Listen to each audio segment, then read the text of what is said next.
Israel Hamas जंग के बीच Iran ने अमेरिका को दो टूक शब्दों में चेतावनी दे दी है। फिलिस्तीन के मुद्दे पर ईरान इजराइल से आर पार के मूड में दिखाई दे रहा है।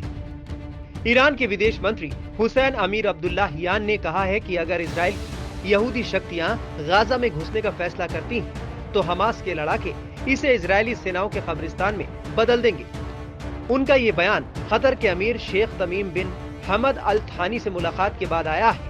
ईरान के विदेश मंत्री ने कहा है कि गाजा पट्टी में किसी भी इजरायली जमीनी हमले से मध्य पूर्व में बाकी जगहों पर भी संघर्ष बढ़ सकता है। इतना ही नहीं, ईरानी विदेश मंत्री अमीर अब्दुल्लाहियान ने अमेरिका को इजरायल की कठपुतली करार दे दिया है। उन्होंने कहा कि अगर युद्ध का दायरा बढ़ा तो अमेरिका को भी भारी नुकसान होगा।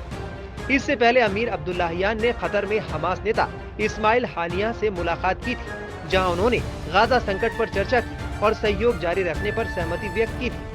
ईरान के सर्वोच्च नेता आयतुल्लाह अली खामेनाई पहले ही कह चुके हैं कि सभी इस्लामिक देशों का कर्तव्य है कि वो फिलिस्तीनियों की सहायता के लिए आगे आएं।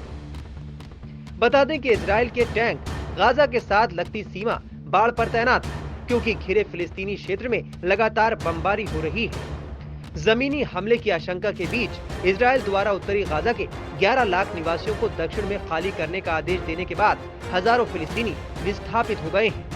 इजराइल हमास जंग में गाजा के 2670 लोगों की मौत हो चुकी है और इजराइल के 1400 लोगों की मौत, जबकि दोनों तरफ हजारों लोग घायल हैं। वहीं इजराइल पर हमास के हमले में अब तक अमेरिका के 30 नागरिकों की मौत हो चुकी है, जबकि 13 लोगों का अभी तक कोई अता पता नहीं है। इस बीच ईरान के विदेश मंत्रालय की ओर से कहा गया है कि हमास इजरायली बंधकों को छोड़ने के लिए तैयार है, अगर इजराइल गाजा पर एयर स्ट्राइक रोक देता है। इजराइल पर हमास के हमले के बाद ईरान और इजराइल में जबरदस्त तनाव है। 7 अक्टूबर को तड़के सुबह हमास ने इजराइल पर 20 मिनट में 5000 रॉकेट दागकर हड़कंप मचा दिया था। इजराइल का दावा है कि इस हमले के पीछे ईरान का हाथ है। ईरान भी इजराइल को लगातार धमकी दे रहा है कि वो जंग बंद करे, वरना इसके नतीजे चौंकाने वाले होंगे।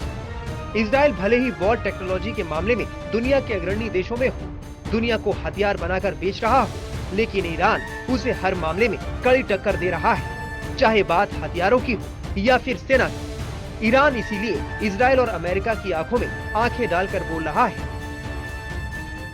टाइम्स नाउ भारत डिजिटल की रिपोर्ट।